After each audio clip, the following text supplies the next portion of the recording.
అనం అయితే ప్రభు అంటున్నాడు, ఇదిగో ఆయన సిలువను మోసినట్లుగా మనం లేఖనాల ప్రకారం చూస్తున్నాం. ఆయన మన పాపాలు ఆయన సిలువ మీద మోసాడు కదా, ఆయన మోసాడు. చాలా మంది గుడ్ ఫ్రైడే రోజున ఏం చేస్తారంటే కొన్ని చోట్ల సిలువ మోస్తారు. ఏం చేస్తారు చెప్పండి?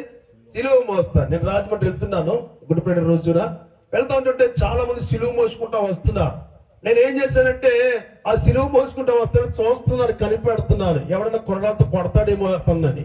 ఎవడో కొడతలేదు, ఎవరిని మామూలుగా మోసుకుంటా వస్తున్నాడు. కదిలింది కడరదం పాట పాడుకుంటా వస్తున్నారు. ఎంత లెక్కెళ్ళా కానీ ఎవరు కొడతలేదు. మరి ఇప్పుడు సిలువ మోసే వ్యక్తి ఏం చేయాలి?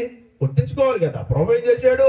ఆయన గాయాలు పొందాడు, ఆ తర్వాత తీసుకెళ్లారు, సిలువ వేశారు, ఏమంటే తర్వాత సిలువ మీద దింపారు, సమాధి చేశారు, తర్వాత ప్రభు తిరిగి లేచాడు. మన వ్యక్తులు కూడా ఏం చేసి తెలుసా?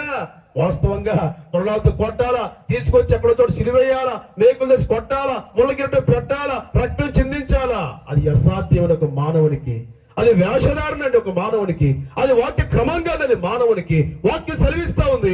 సిలువను మోసే అధికారం ప్రభు యేసు క్రీస్తు వారు మనందరి కొరకు మనం ఆయన భుజాల మీద సిలువను మోసినట్లుగా లేఖనాల ప్రకారం తెలియజేస్తా ఉన్నాడు. అందుచేత దేవునికి వాక్యం మాట్లాడుతుంది. ఒకటి, వ్యక్తి చేసిన, చెప్పండి అమ్మా, దోషం అనండి ఒకసారి. మీరు చెప్పబోదు ఇప్పుడు దోషం ఒకటి చెప్పండి. వ్యక్తి చేసిన దోషం. ఆ వ్యక్తి ఎవరు?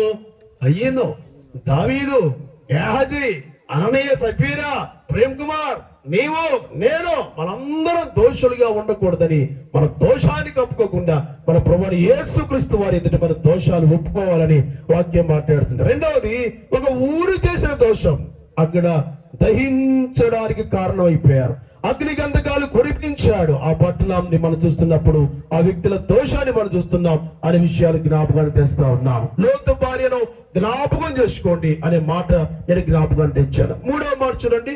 3వ మాట యోనా గ్రంథం 1